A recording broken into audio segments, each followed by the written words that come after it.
On your mark. Get ready.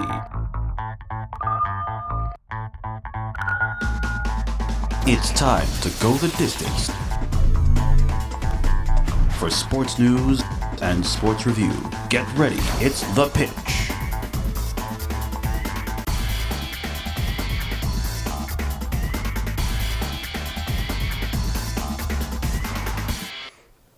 Hello everyone and welcome to The Pitch. I'm your host John Fox alongside here with Mitch Sabbatelli and Mike Peps Perrone. Now, first topic of the day, NBA playoffs. It is currently round 2 in the NBA playoffs. 2 teams have swept so far and two teams are tied at 2 games apiece. Now, first team we're going to talk about who is 8-0, the Cleveland Cavaliers. Right. Now, they have beaten in the first round the Atlanta Hawks, second round Toronto Raptors. Keys to them starting 8-0 in the playoffs, sweeping both teams. Mitch, we'll start with you. Well, I think obviously any team surrounded with LeBron James, you have a good chance of getting to the finals. If he does it again, whoever he faces in the conference finals, obviously that becomes his 7th straight finals. It's inhuman right now what he's doing.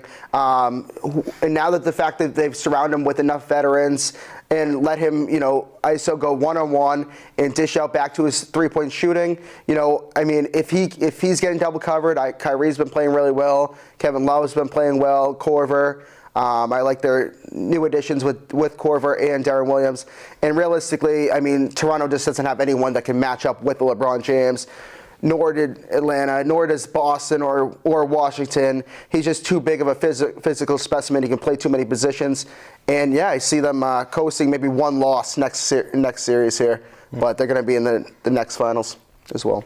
Peps, thoughts? The thing is, with those 3, it's just so tough. Like, you can maybe take out one of them, maybe take out maybe 2 of them. You can't take out all 3 of them. And the third one, you're definitely not going to be able to really eliminate is LeBron James.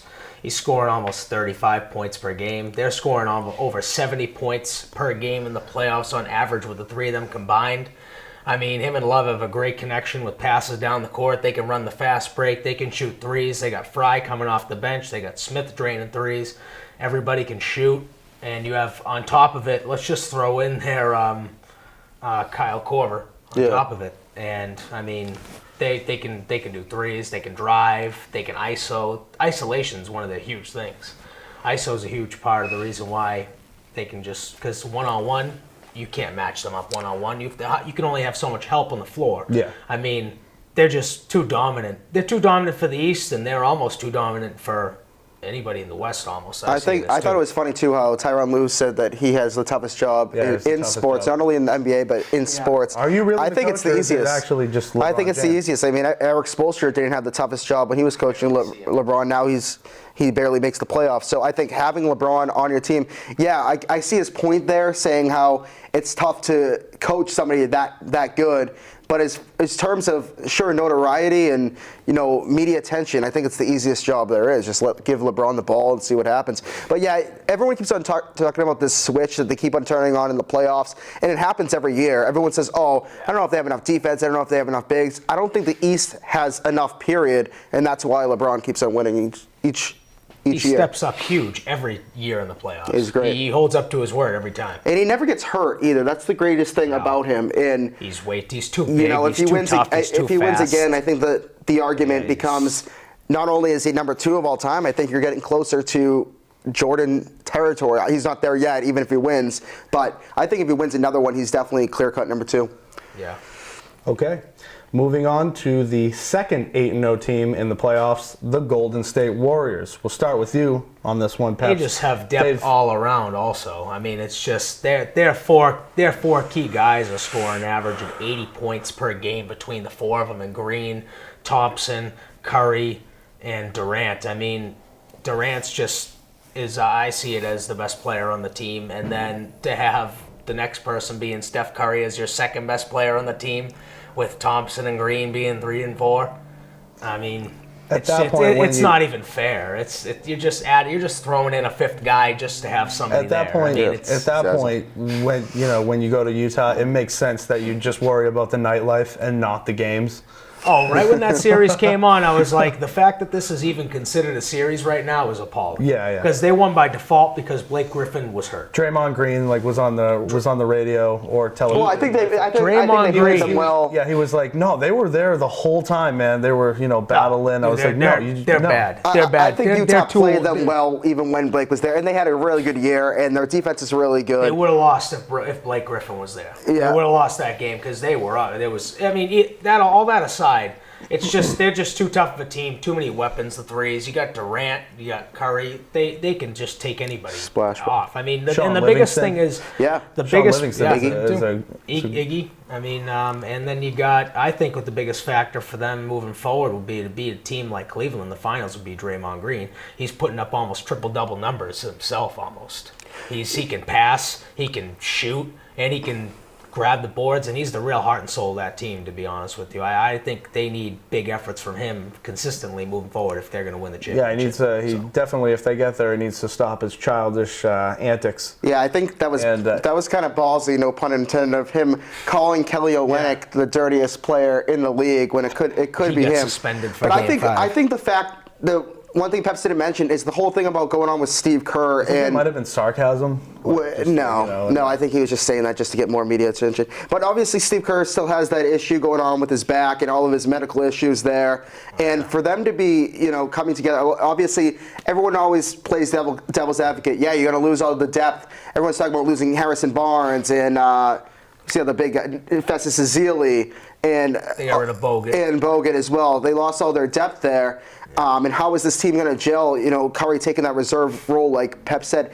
I think it's just like Miami. Miami had their struggles early when they assembled their big three, but they ultimately got to the finals that year and continued to win the next couple years. I think this team's a little bit better than that team was, and now that Durant's fully healthy again, it's very tough to stop those two guys and then have, like Peps mentioned, Clay on the corner and Draymond facilitating and doing what he can as well. The West, if you reverse the teams, I think Houston would be able to give Cleveland a run for their money there. I don't think Houston's going to give Golden State a run for their money at all. It's just they don't have enough defense to keep up with them. I think they're a lesser similar version of the Warriors. Yeah, and I agree. And the Warriors right now, like you said, I mean, Utah they're a really good defensive team, but they don't have that one ISO defender to take Kevin Durant. If they could do that, maybe they can put Gordon Hayward or somebody on him, but then you have Steph Curry going off. It's just too dominant a team, and I think we could have penciled those two teams in for the finals, and that's the one knock on the NBA is it's too easily predictable. Yeah, pretty much. Definitely, with all the super teams. Yep. Okay, moving on. Spurs and Rockets. Series tied at 2 games apiece. Yep. We'll start with you, Mitch. Yeah, I mean, Pop's doing it again. Losing Parker for the series is huge. He was having a really good playoffs. And Kawhi Leonard, they call him the silent killer. He's one of the most underrated superstars in the league. Not only probably the best defender in the league, one of the best offensive options. Definitely elevated his game this year. Pau Gasol's been solid, and so is LaMarcus Aldridge. They haven't been as good as people were hoping to be that second guy for Kawhi, but they're blending in pretty nicely. You got Danny Green still hitting shots, and of course Popovich is able to create whatever he can. He's a matchup nightmare for the opposing team. And I think Houston is a really good matchup. A younger team, a little bit faster team, and under D'Antoni, it's kind of the complete opposite of a Greg Popovich. So it's an interesting series. If one team could stop James Harden, I think it is Pop. I think that Harden's going to ultimately prevail. We've seen last year how, as the series go on with the older team, now that they did lose Duncan and Parker, they're not as old as they once were, but they do have some older parts, and they tend to fade in the second half of the series. I look for Houston to win in 7 here. Yeah, I mean, I agree with what you just said when it comes to losing Duncan and Parker, especially Parker. He's so big at that point to be able to spread the ball to everybody else, and he's still got speed, he's got moves, and he spreads the whole floor. And not having him, I think, is the big reason of why they're not going to win the series. Yeah, I mean, it was a big loss. It was a big loss because he was they scoring too. They still have guys who can. Yeah, but they're bring not. the ball, They're not. Kawhi They're can bring it not. up. Yeah, Kawhi. But I mean, the problem is You want Kawhi to distribute at times, but you want him to be your force going in. Yeah, and he's forced to be the guy and like more of like your guard, shooting, moving, playing. Like so you can focus more on like being defensively present. And Parker opened up all those options for him, and I feel like Aldridge needs to step it up even more. I feel like if they're gonna take a run at this series, the biggest thing for the Spurs is they need to get the Rockets to play their half-court basketball. Because if the Rockets go in transition, they're too tough. Like D'Antoni even said this. He's like you can try to stop a fast team as much as you want, but the problem is there's no such thing as a set defense in transition. Because in transition, all your plans fall apart, and threes are aplenty. And they're just gonna keep hitting. When they had that trio of guards, and the GM of Houston did a great job bringing in Lou Williams, who's a very underrated player. You can bring him off the bench, you can start him, but having him, Eric Gordon, and James Harden, and Trevor Ariza, but those three in particular can obviously Harden and those two can score 30 whenever they want. And then Patrick Beverley, very underrated. He one of the better one-on-one defenders in the game. So I think that whole team is really blending around James Harden nicely, and they're using his lack of defense and countering that with guys like Ariza and Beverley who are good defensively. Yeah, and Beverley can drain threes too. He had like 23 points, led the team a few games ago. Okay. Moving on to our final series, also tied at 2 games apiece, the Boston Celtics versus the Washington Wizards. This is going to be fun. Peps, we'll start with you on this one. It's what have you seen during this series? I've seen complete mental collapse from the Celtics at the first quarter of every single game. Watching the game at home, I'm just cringing. Down 16-0 in the first. 26-0 run last game. You're tied 48-48, and then it just completely breaks down. The biggest thing that the Wizards have done, which I think is a great thing that they've been able to pull off against the Celtics, is they've turned Isaiah Thomas into a one-on-one defender, and he cannot defend John Wall by himself. Definitely not. He needs help. He needs help. You can't. I mean, well, as much as you want to say, they've been playing him on Beal, and they've smart. Yeah, no, I know, but the thing is, He can't hide out in the corner kind of like he was in the first couple of games, not having to defend as hard. They've turned him into a full on-court defender, and I mean, not that he's. They're making other people. Yeah, they're making other people on the Celtics have to step up, and they're just not doing that. Yeah, they're not stepping up enough. They're taking Isaiah away. They're turning the ball over more. He had 6 turnovers last game. Bradley had 4. The biggest issue is when your ball handlers are turning the ball over. That is a huge red flag in a series, and you're going to lose games. If your main ball handlers are the ones that are turning the ball over constantly, then you're in trouble, because that just shows that you don't have any control of the flow of the game. You don't have any control of what's going on in your own offense, and you're trying to play a game that's not your style. So, I mean, the Celtics, they need to pick it up, because Washington's more physical, and they can get to the rim and out-rebound them at will, and that is the biggest issue. The reason why the Celtics have 2 wins right now is one man only, and that's Isaiah Thomas. A 53-point effort in Game 2. He willed them to win that game. Yes. Yep. Otherwise, I think they're down 3-1. If not, they could already be out of this if the Wizards knew how to win on the road. Yeah. But well, before we move on to you, who do you think will win the series? I think the Celtics can rebound in Game 5. I'm going to say every home game is going to be a home team win, just like it was in the regular season. I think the Celtics are going to win in 7. Okay. I believe they will, because, I mean, both teams are 30-11 record. At home games are the same similar kind of home win team. And, I mean, neither team has broken the course of that throughout 8 games in the season, so I don't see that changing for 3 more. I think the Celtics are going to have the upper hand because they got the 1 seed and the home court advantage, and they're going to use that to their advantage, and Thomas will will them to the conference finals. One thing you didn't mention was, I think there's also another little battle here. It's between coaches. I think these are 2 of the best coaches in the East, with Scotty Brooks and Brad Stevens. And I think you said the one guy who is the reason why we are 2-2. I agree. On the court is Isaiah, but also Brad Stevens' usage of guys, like bringing in Jaylen Brown, bringing in Gerald Green randomly. Just coming in, Rozier. He's doing really good with the matchups of what he has. And to be able to utilize what he has, and I think Al Horford is really stepping up here in the series. But what we've seen in this series is an emergence of an absolute superstar. We know what John Wall can do, but Isaiah Thomas, after that Bulls series win, I mean, he had to fly down to Washington to give his sister a eulogy, write his own eulogy, come back to Boston. He gets his tooth punched out. He had a 6-hour surgery, and then that's when he came back on his sister's birthday and dropped 52 points.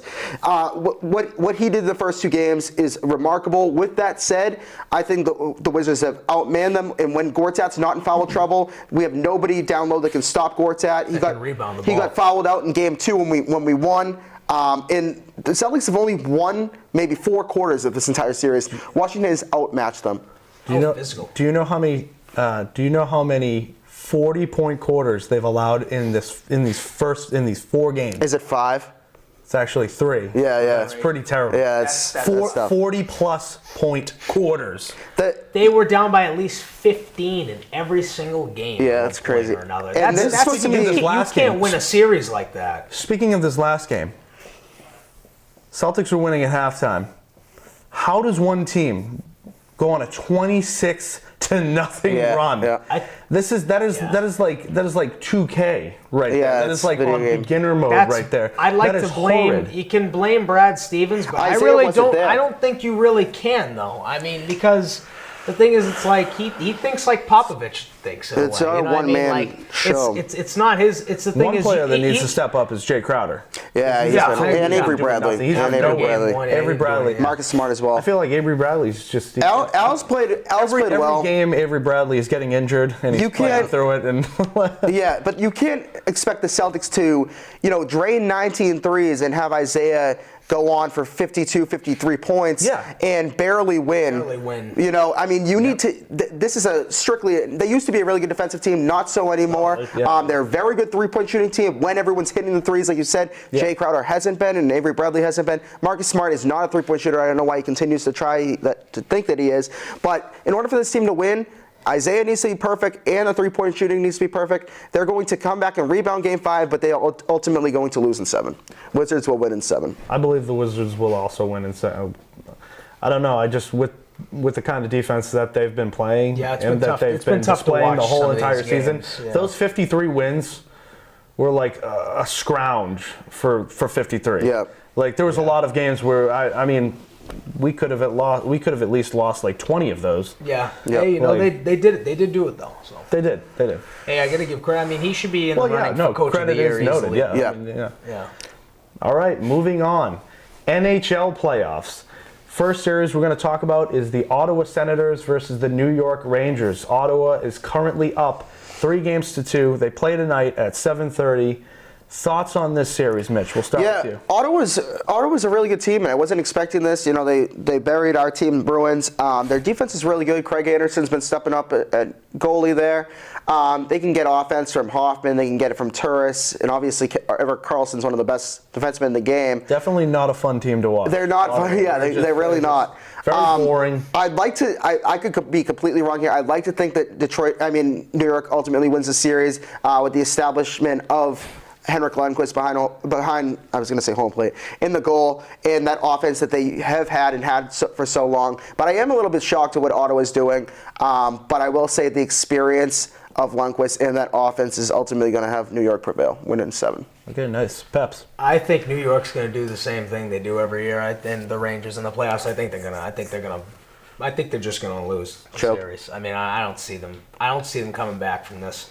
I think Ottawa's a very down on the ice, physical team. Like you said, they're not that fun to watch. But I mean, I think honestly, the goaltending of Anderson and the fact that Karlsson is stepping up huge, and he's just a great player regardless, is the fact of the matter being that they're going to take over Lundqvist, and I think the defense will be able to hold up on them a little bit more. The one player that does need to do much better is Rick Nash. I think he needs to step a little higher. Oh, absolutely, yeah. You expect more from a guy like him in the playoffs. All right, moving on to our next series. We'll start with you, Peps, for this one. The Washington Capitals were down 3-1 to the Pittsburgh Penguins just to come back and tie it up right before it looked like it was a classic Washington Capitals playoff breakdown. Start with you. Thoughts on this series? I think they just came back to tie it up just so they could lose in 7. I mean, I don't think the Capitals are going to win. I think the Penguins are just a superior team. Is Crosby playing? Yes. Well, he was hurt, but he's back. I think the Penguins are just a far superior offensive team. They're just going to overpower that defense. It's going to be I think it's going to be a hell of a game. It's going to be one hell of a game, and I'm definitely going to be watching it. It's like a 5-5. But I think that the combination of you got Malkin, you got Crosby, and then you have Kessel on top of it, who's actually come through. Yeah. So, I mean, and then I will also say that Fleury's doing well. So, I mean, I just think that I don't see them blowing it. I don't see them blowing the whole 3-1 lead. I think they're too talented of a team offensively to blow this lead right now. What about I think defensively? The Penguins will get it. Defensively, what about Mike Murray?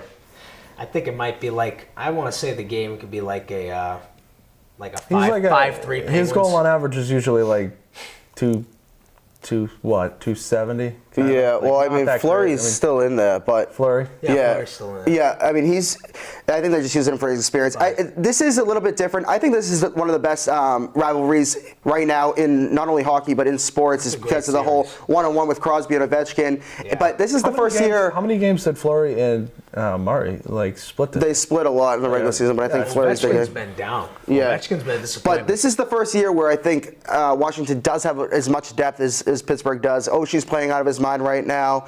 Backstrom, guys coming in and out, a little bit more goal scoring there. And Braden Holtby has established himself as one of the best goalies in the game. But we all know that Washington always loses and Pittsburgh always wins. I think that's going to hold true again. Yeah. Crosby's playing again. I think they're going to win in 7 here. Absolutely. And I think Pittsburgh's going to win the whole thing again. I would be surprised. Okay, moving on to our next series, Anaheim and Edmonton. Yeah. Tied up at 3. We'll start with you, Mitch. I think Connor McDavid's one of the best players in all of sports right now. I mean, the kid's not even 20 yet. He's 19, he's captain. 30-something goals. Yeah. Something assists. I mean, he has come in as advertised. Everyone said he was going to be the next thing as Crosby. I think he might be even a better goal scorer than Crosby. Crosby's ultimately the better player right now.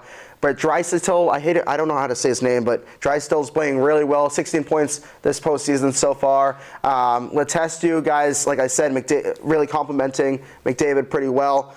And I like Edmonton here, and I think Edmonton is going to win. Anaheim always kind of fades. They always say they're going to have gets us playing out of his mind. Guys like Perry, Silverberg, the young guy. But I do believe Edmonton's going to come, and I think McDavid might be able to get all the way to Stanley Cup Final soon. Yeah, I think Edmonton's also going to win the series. The thing is, after seeing that game where the Ducks were down 3-0 with 3:20 left, and they come back to tie it, and then Perry, it's the game winner in overtime, you're like, oh, they're going to win the series. And then they lose the next one, giving up 7 goals.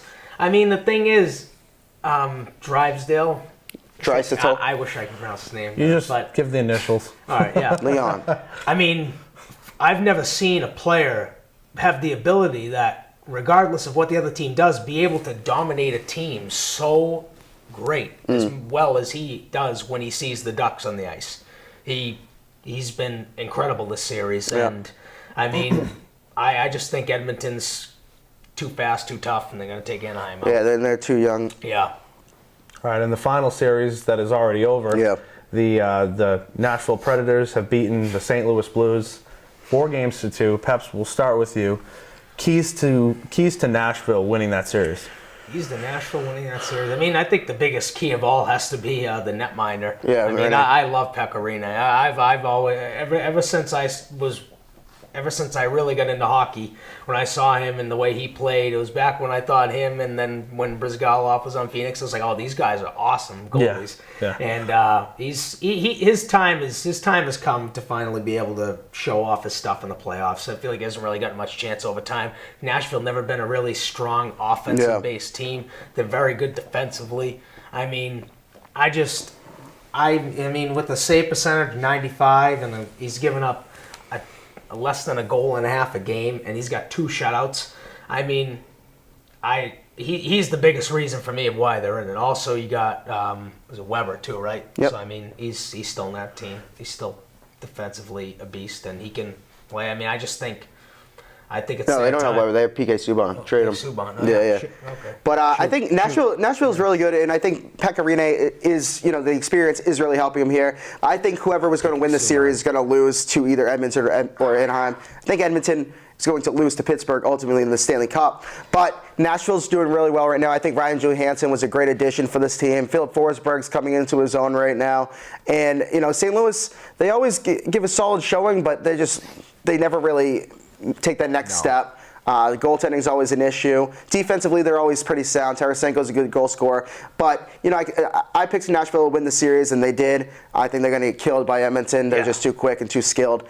They're not a very offensive team, and I can't believe the fact that they got Subban for essentially nothing from Montreal just because he was not doing charity events in Montreal. They don't like him over there. But, I do think Edmonton's going to beat, or even Anaheim, whoever wins that series is going to beat Nashville.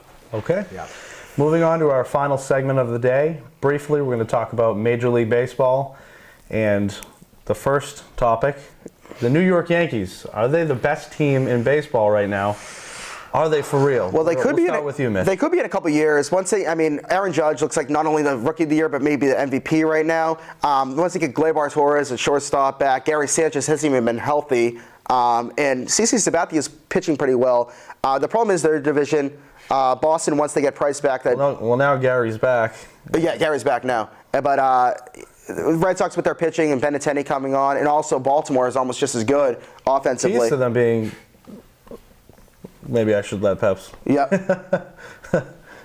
Huh? Just so I don't take anything away from the Yankees. Keys to the Yankees starting off this great. 21-9 so far. Just the fact that you got a guy who's newly coming onto the team, batting .317 with 13 homers. Yes. With Judge, it's just his power is unbelievable too. Opposite field, they can hit the ball anywhere. Also, Keys, Chase Headley and Jacoby Ellsbury resurgence. Yeah, Headley's a established performer over there at third base. Starlin Castro as well. Yeah, really, really high average. Batting but the thing that's amazing with Aaron Judge is he can take the ball anywhere, and he can hit the ball 350 feet to right field too with ease. Yeah. And I think the guy he's going to be here for the long haul. I still think they're in their rebuilding mode. They are. They're in that weird in between. But the thing is, the fact that they go 21-9 and they're talking about, we're in rebuilding mode. Their bullpen has been really good. Stellar. Arolis, that was great. Oh yeah. But and also they do have a lot of money, so if this does happen in a little bit, their starting a couple months, they can get another starter randomly. Yeah. All CC. Tanaka's got 5 wins. Tanaka's 5-1 with Severino with about like a 4.50 ERA. Severino's been pretty well. Hitting the hell out of the ball. Yeah. And well, while we spoke about Aaron Judge right here, we'll keep talking about some hot starts in MLB. Chris Sale.